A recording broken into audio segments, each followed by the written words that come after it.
All Hit Radio.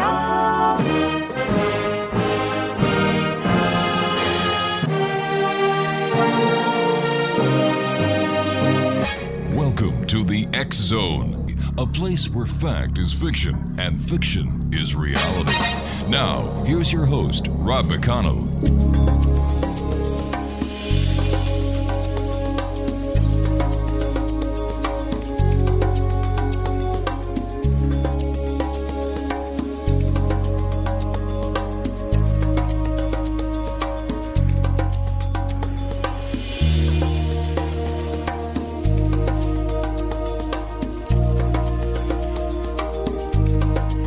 Welcome back, everyone. This is the X Zone. I am Rob McConnell, coming to you from our broadcast centre in Hamilton, Ontario, Canada. Worldwide toll-free, 1-800-610-7035. My email address is xzone@xzoneradiotv.com.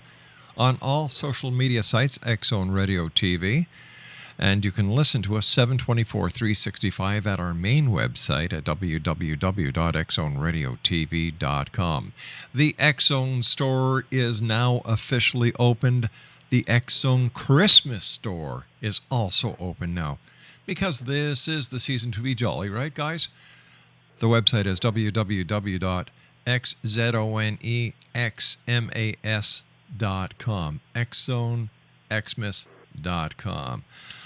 And we're being brought to you around the world on the X Zone Broadcast Network, iHeartRadio, Turquoise Radio, Libsyn, Apple iTunes, Speaker, Blueberry, YouTube, and Boxy, just to name a few. And once again, www.xzoneradiotv.com.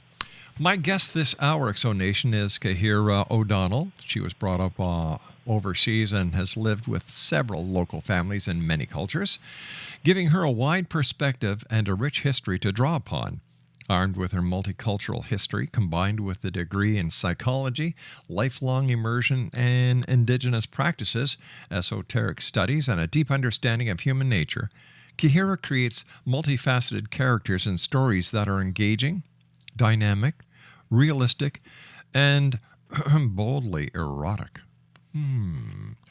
Now, Cahira now lives in the beautiful mountains of Colorado, where she enjoys kayaking, backpacking with her adult children, a quiet home, beautiful scenery, and immersing herself in the art of storytelling. Her website is www.cahiraodonnell.com, and that is CahiraOdonnell.com. And Cahira, welcome to the X Zone. Hey, thank you so much, Rob. Nice to be here. It's great having you with us. I was just reading this, and it says realistic and boldly erotic. Well, that kind of perks the interest, doesn't it? Yeah, it's got my interest. Craig's interest, and I'm not sure the usual fare, huh? and you see, I can just see the traffic jams that we're now causing because people are saying, "Wait a second, hold on, this is the X Zone," and they're talking about erotic stuff. Tell all kidding aside, what was it that kind of turned you into the direction of being an author? Well, I've actually been an author for over 20 years. I mostly wrote spiritual text, esoteric text, school text, that sort of thing. And I've also been... I love romance. I love happy endings. I love things that make other people feel good. Oh, that's nice. And in our day and age, there's so many bad endings out there right now. It seems like on the news and this and that I'm really finding that people just really want to read something that shows the good side of life, shows the good side of love and romance, and has a happy ending. And I couple that with I love the paranormal. I've had a lot of experience in studying with indigenous peoples, and all of that just kind of blended well into paranormal romance. Why do you think that there's such an interest today in the paranormal? Well, coming from my personal experience and my personal beliefs, I think it's because there's 3/4 of us as human beings that we have been taught to ignore, and that's our extrasense perception.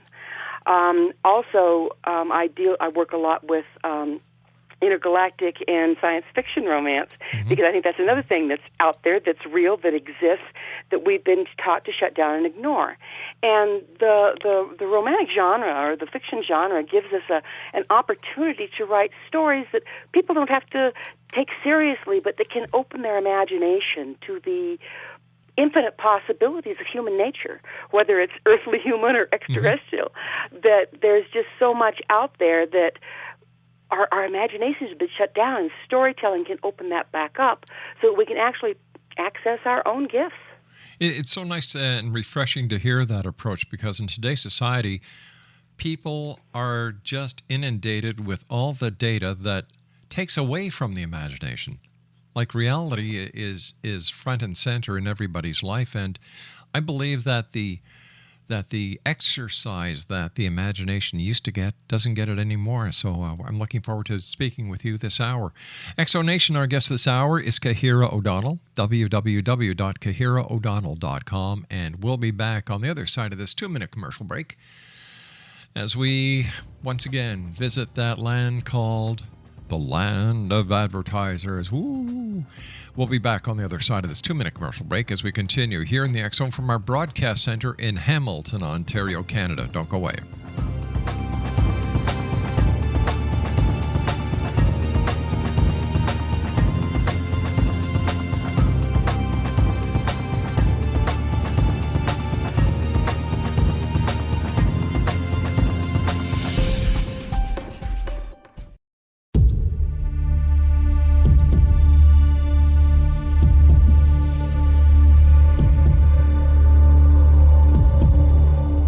Welcome back, everyone. Cahira O'Donnell is our special guest this hour. Her website is CahiraO'Donnell.com. That's CahiraO'Donnell.com. What experiences have you personally had when it comes to the paranormal, Cahira? Well, quite a few, really. I was kind of born with extrasensory perception, if you want to call it anything else. I'm pretty psychic, very sensitive to other people's feelings around me. And I really do think I actually draw on that a lot in writing, because it's given me a deeper understanding of human nature, in a way. Yeah. I work as a medical intuitive, so I'm familiar with the shamanic skills and the remote viewing skills, and I've worked with that off and on all my adult life. So it's so easy to take that, and most people don't even believe in it, and weave it into a story where it's believable. So people that do have those experiences, can read it, even in fiction form, and start to recognize what's really going on for them. You know, when you sit down to write one of your books, do you have a whole story thought up, or is it a work in progress? Actually, I've got a lot of books going at once, because I'll wake up in the middle of the night with a story moving and characters moving, kind of in my half-wake, half-sleep, but I'll jot stuff down, and that'll bring it up. I probably have 12 books in this genre, different aspects of this genre going at any given time, but not complete and published. And so the characters of the stories will start to interweave with each other. The themes will start to interweave, and it's really forming this amazing dynamic creation. Particularly the ones that are intergalactic, because there's a lot of different federations and this sort of thing interacting there. But I'm to the point now where a lot of them are coming to fruition at once, which is really fun. You know, I used to have somebody suggested that I put a little notebook beside the bed, and when I wake up in the morning, just jot down my dreams, or whenever I wake up at night, just jot down my dreams. And I gave that up in a hurry because I couldn't understand what the hell I was writing. Yeah, I have to just write a few major lines. I do them on flashcards, and that way then I can throw them into the pile, which book they belong to, because some of it is my nonfiction stuff too. So, it's just as the spirit moves me, if you will. So it's really very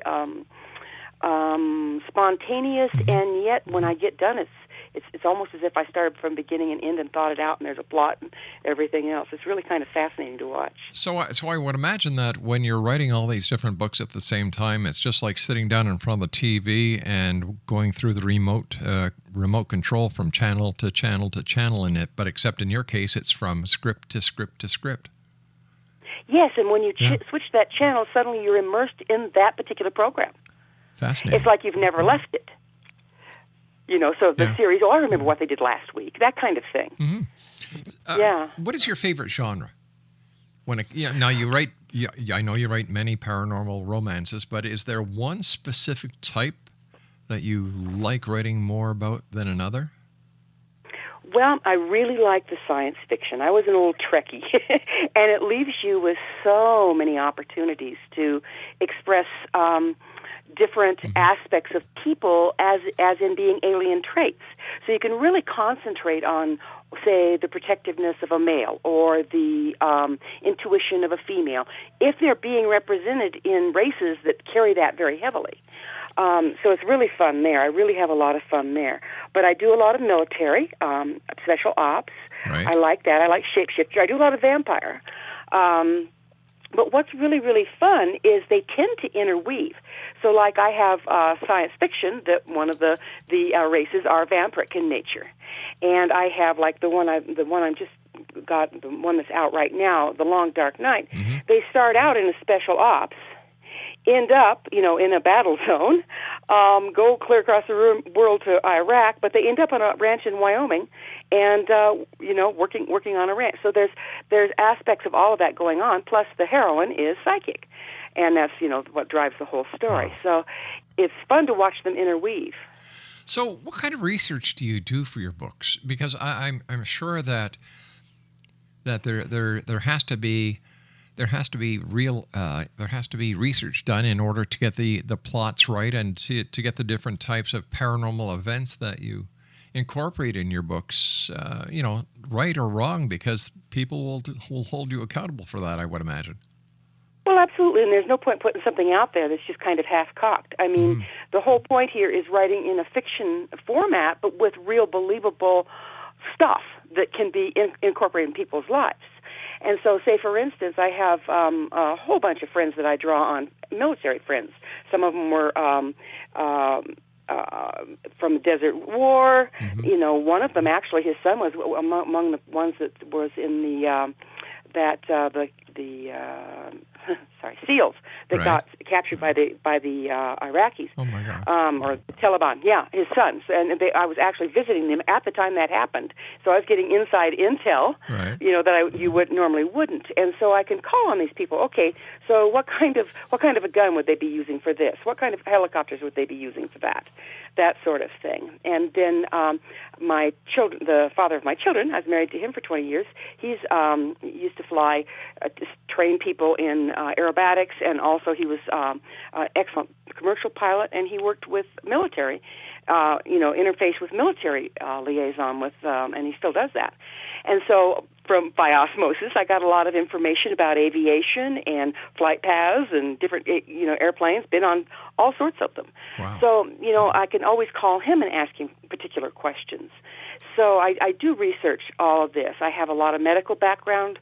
In my normal life, I've worked with a lot of MDs, and I can call them up. So there's a lot of physiology and things that are actually very profound and accurate in the writings that I do. How do you base the romance that you put into your books? How do you develop the romantic episode and the climactic end? Well, at least you didn't ask me how I researched it. I really appreciate that, Rob. I was going to, but I bit my tongue.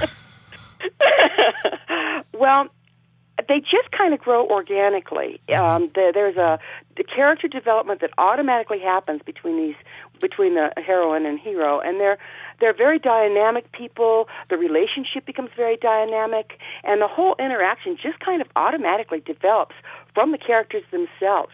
It comes to a point for me that they're almost so real life that I'm just writing a story that they're showing me, or I can feel through them. So I don't plan it ahead of time. It just, the scene will start to form, and I'll just write it, and I'll look at it afterwards, and I'll go, whew, I think I'll go take a cold shower. Do you find that the audience, the readers, are wanting more details these days than compared to when you and I were kids and the science fictions that we'd read? Oh, heavens, yes, on all fronts. Mm-hmm. On the erotic front, on the science front, does this really work? You better know how those planets spin around up there if you're going to be writing about them, because people are savvy anymore. They want details about that. And also, I think people want a lot more detail and intelligence in characterization. They want to really be able to believe this person is real and alive and engage with them. And people watch TV, they watch this, they watch that. They don't settle for the mundane and the shallow anymore. So tell me, do you get explicit in the romantic department? Is it parallel to Penthouse? No, well, yes and no. Okay, it's not like Penthouse. I'm treading very softly here.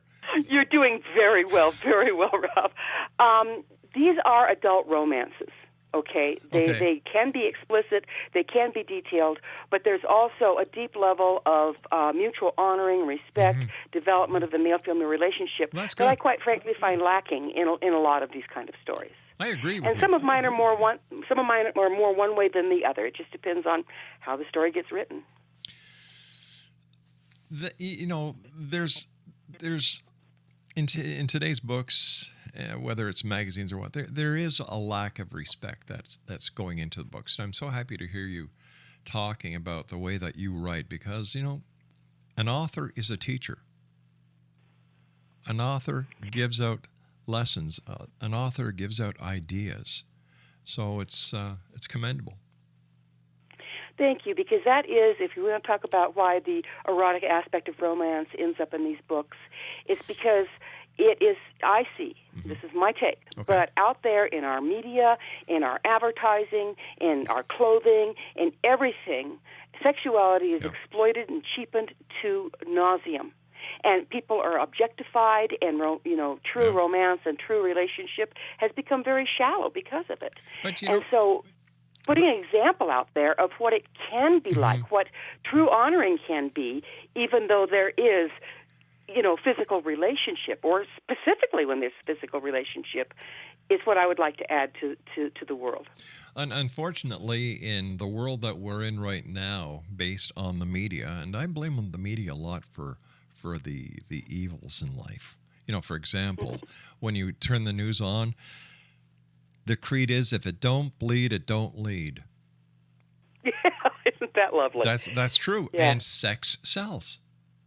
Yeah. Like, how many young girls go to school and they think that there's something wrong with them because they don't look like that person, that young girl on the cover of a teen magazine that's been photoshopped to the max. Exactly. Yeah, and dressed inappropriately for age. Yep. It's just, and it's not like I couldn't be a prude and do what I do, could I? But to have a healthy example of sexuality, we don't have that. It's either something dirty, hidden, naughty that we pull out from underneath the bed, or it's watered down to the point that it's just flowery and not realistic. And trying to find a way to express the true balance in a relationship between masculine and feminine, you can't leave sex out of it. It's a huge part of our chemistry. I was going to ask you what it was you pulled out from under your bed, but I'm not going to go there. You're getting smarter by the minute. Oh yeah. At times, my wife says I can be very smart.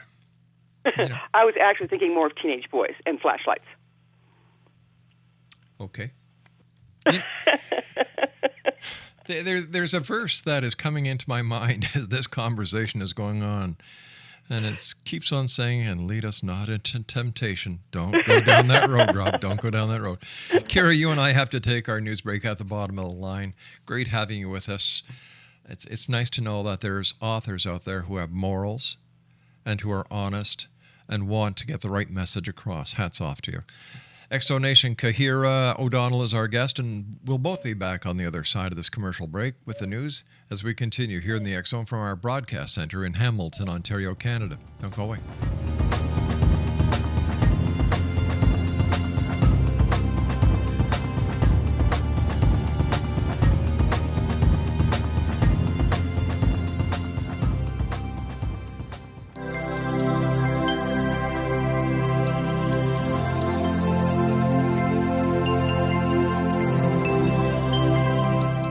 The This is Elizabeth Joyce with Stargazing the week of December 1st through December 7th for the X-Zone. December will be a positive month for most of us. Although there still can be some challenges, overall you will find a rise in your luck as we move away from watery Scorpio's influence into fiery Sagittarius energies. You will feel a sense of optimism and good dynamics with whatever is happening in your life. It's been a long time, since 2011, since this wave of positive energy has been present. This week is filled with planets in fire and air, which means the emphasis is on the head and not the heart. December 1st is an upbeat day, full of light, as the sun is in Sagittarius and the moon is in Aries. This aspect sets the foundation for the power-based shift of Mars on Thursday, when it moves out of Capricorn and into Aquarius. Because Aquarius believes in open sources of information and a new technology that takes place through the efforts of many, all modes of communication, including social networking and Cyber Monday, are energized and electrified. On Saturday, December 6th, the Gemini full moon brings us to the emotional high tide for December.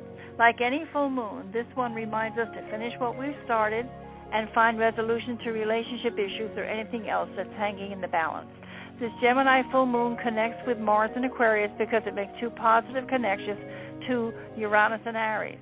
Uranus rises and trines the sun in sextiles the moon, increasing the likelihood of coming up with cutting-edge technologies and the mindset that will make information more transparent and available to everyone. It also brings secrets into the light, both worldwide and personally. Because next week brings the Pluto-Uranus square, the 6-1, a latent energy or frustration might be building up within you despite the good events that are happening around you, and this might end up making you act in a different manner instead of your normal reactions. This could be detrimental to the relationships both professionally and in your home and with family matters. Do not allow this frustration and silent anger to build up.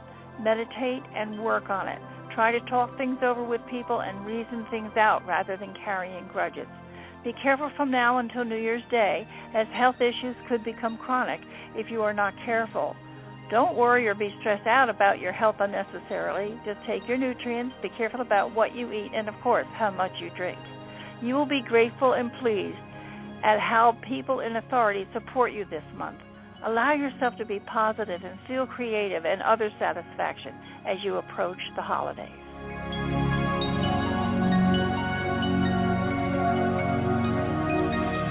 And for more information, visit Elizabeth Joyce's website at www.new-visions.com. That's www.new-visions.com. Exonation Cahira O'Donnell is our special guest this hour, www.cahiraodonnell.com. She is the author of a number of books. We were talking in the first hour about how she gets into the swing of things. I had to watch that, swing of things. I think that, Craig, am I safe with saying that? Yeah. All right. I think you can pull that one off. You did it to me again. Yeah, I was quiet. Oh, you pulled it off. You pulled. Okay, let's start this over again. I love your sense of humor. Where was I, Craig? Quick, help me. First of your book in your Seven Sister series is The Long Dark Night, and we talked about it briefly, but tell us the premise and the story behind the story without giving us too much information, because we want people to go to Amazon.com right now or your website and buy it. Okay. Well, this is the first in the Seven Sisters series, Seven Sisters of the Pleiades. Right. And she being one of the Seven Sisters, the heroine, is Tyla Martin. And, her touch could kill or heal. And she'd lived a life of loneliness, isolated by necessity. Her psychic gifts had been discovered by an Army major who had actually arranged to have her special op trained. And she was used for special assignments because of the things that she could do. And during this story, as she was the government's secret weapon, and it was kind of brought out and dusted off to put into service to save the captured Navy SEALs. And this takes place in a time when the Taliban had captured some of our SEALs. And then the hero is Secret Service Special Agent Nicholas Payne. and he was a Secret Service agent who was partially retired to take care of a ranch after his parents had died, and he was pulled in because it was his brother, Navy SEAL Daniel Payne, was missing in action, captured by the Taliban. And the way it works is that Tyla can, by touching her fingers on the back of someone's hand, if they're a relative, can actually access and track where the missing person is. And so that's how they get together and how they start working together. And the story develops from there. They end up going over actually to Saudi Arabia and then into Iraq and rescuing the SEALs. And then she actually goes into kind of a PTSD thing where he has to kind of step in for her, and they end up out on the brothers' ranch, and the story just deepens and gets more and more fun. Eventually, she's taken to a healer, a Native American healer, who is their cousin's grandfather out in the Wyoming wilderness, and they undergo a real major esoteric healing. The story is just full of action and humor and interpersonal stuff. It's just delightful. And that's probably about all I can tell without ruining the story. Any erotica? Oh, yeah. Okay. Mm-hmm. Jeez. You didn't mention it, so I was starting to wonder. Oh, well, I wouldn't want you to wonder about that, but I was trying to help you out there, Rob. Thank You've been you. having a little trouble tonight with that, you know. What can I say?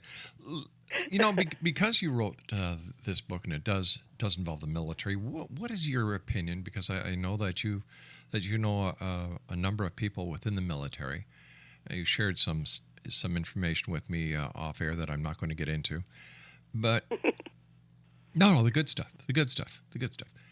Well, everything we talked about off air was good. I know, but when you were at your friend's house and they got the call about their son. You know, so what is your opinion of what is going on in the Middle East right now with ISIS and the terrorist threat? Right.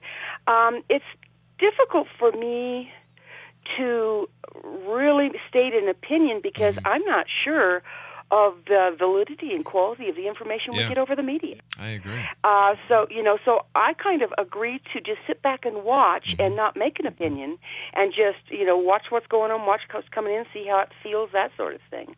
I do know that there's a lot of beautiful, well-meaning, gallant people in the military that are being manipulated by the powers that be, something they don't even know that's going on. And that is my concern, is what's really going on, what's it really being used for, and how is our poor military in all the countries being exploited for the higher-ups to make money. That's my concern.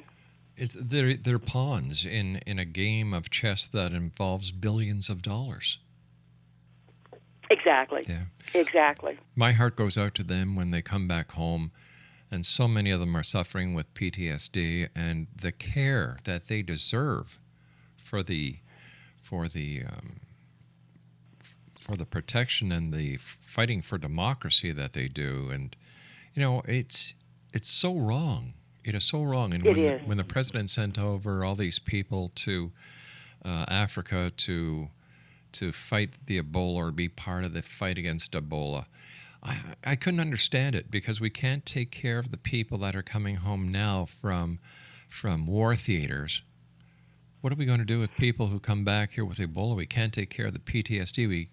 We can barely take care of the emergency care that they do need from wounds. How in the name of heaven are we going to take care of them with Ebola? Exactly, and where'd the Ebola start anyway is always left for question. Yeah. It's kind of sad times, and our priorities are definitely skewed, and I don't think our information is clear.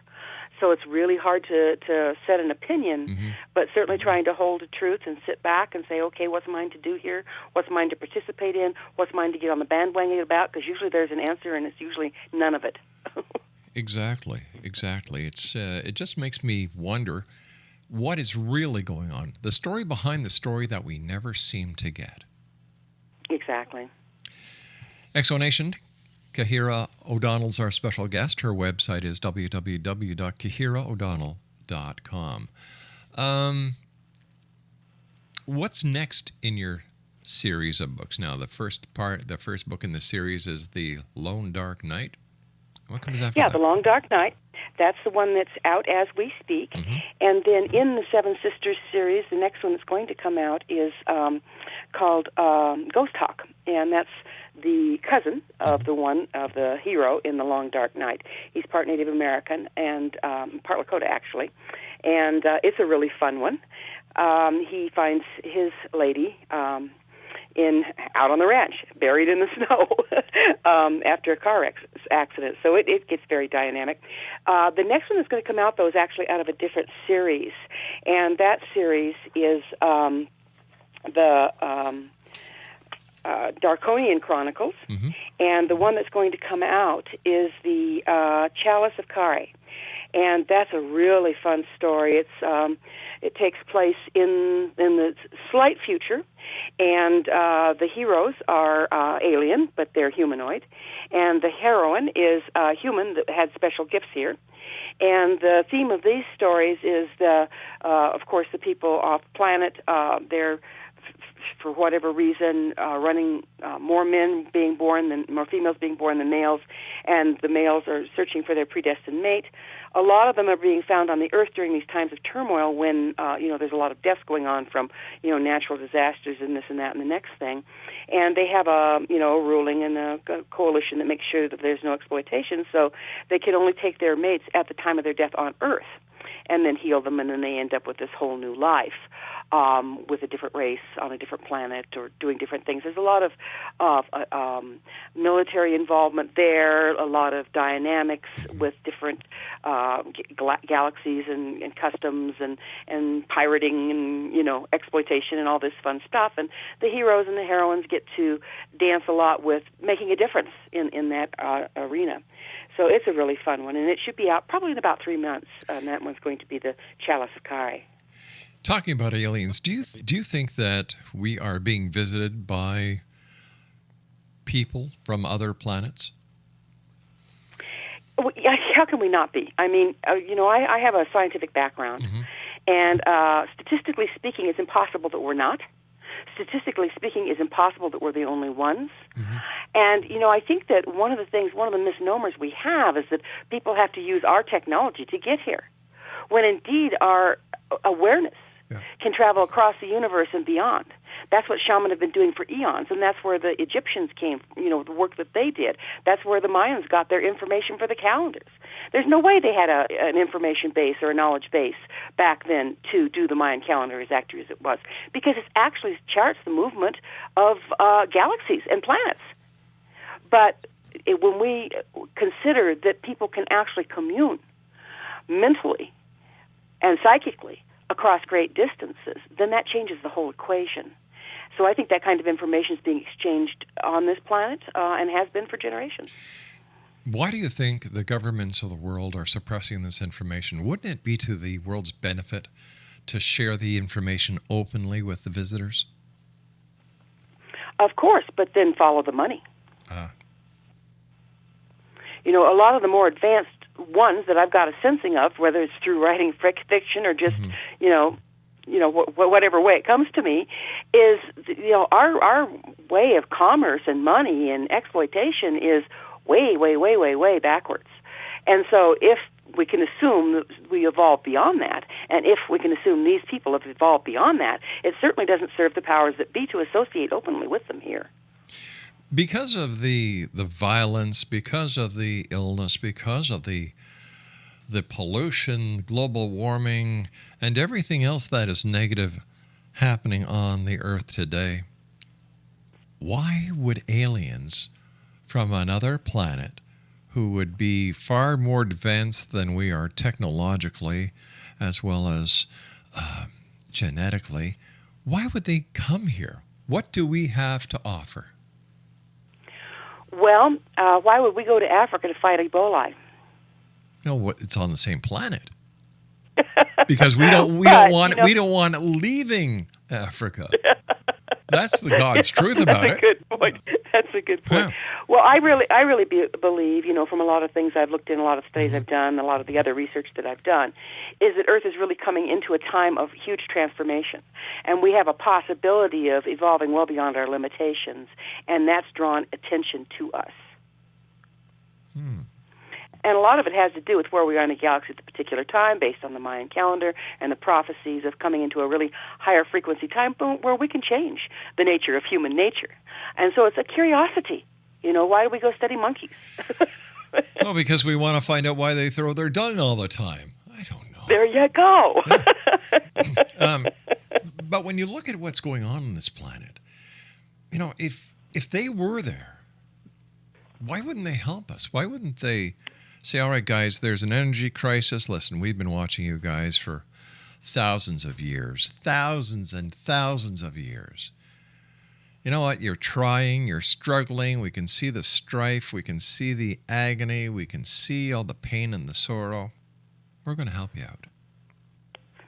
Well, Rob, I really think that's been going on, and it's been stifled by the powers that be.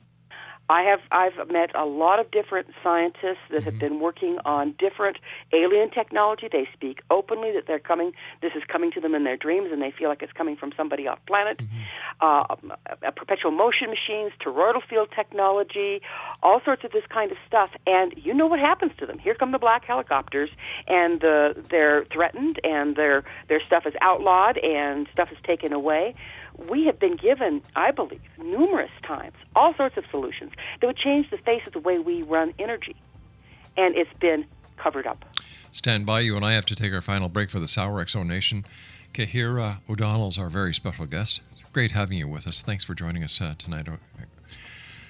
Thank you, Rob. You and I will be back on the other side of this commercial break as we wrap up this hour here in the X-Zone from our broadcast center in Hamilton, Ontario, Canada. Don't forget the X-Zone Christmas store is open. www.xzonexmas.com. My name is Rob McConnell. I'll be back. Don't go away.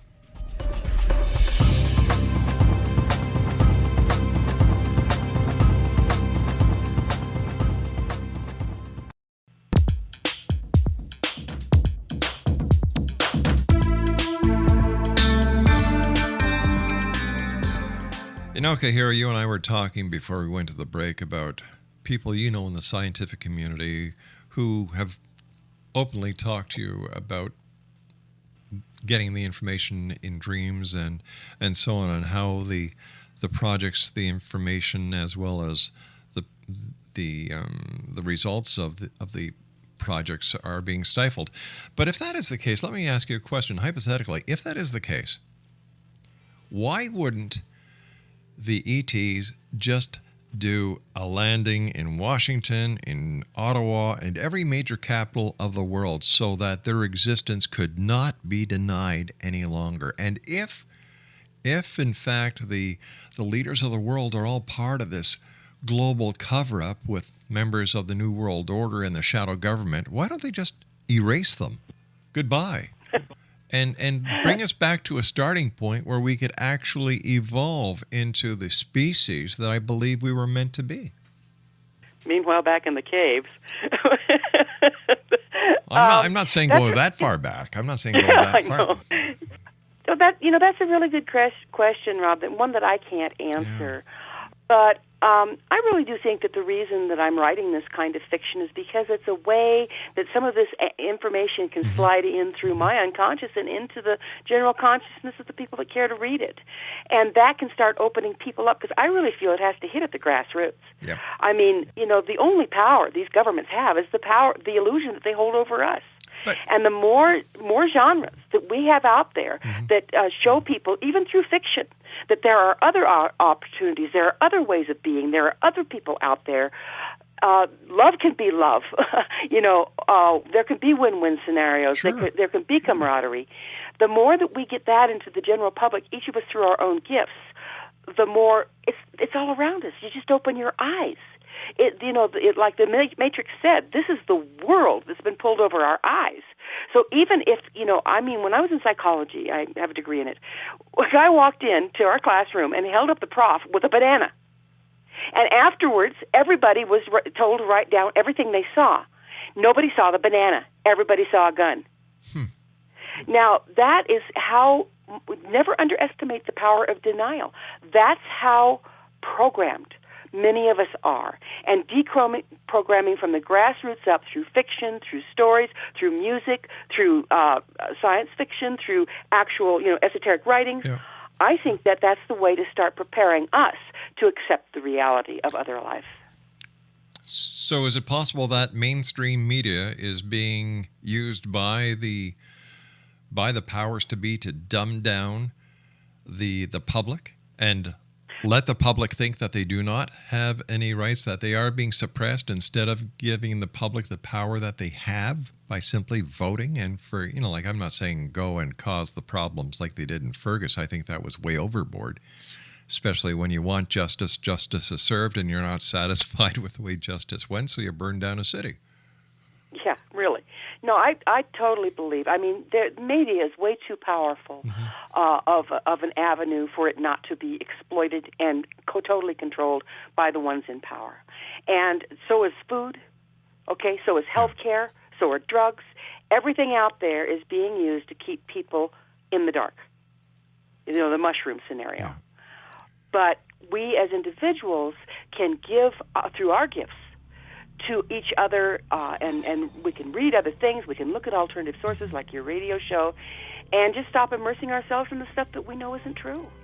Cahira, I love the way you think. We're going to have you back on the show because this is just the starting of the conversation. Continued success with your books. And Exonation, if you'd like to get a copy of Cahira's books, all you have to do is go to Amazon.com right now, Google her name, or go to her website at CahiraO'Donnell.com.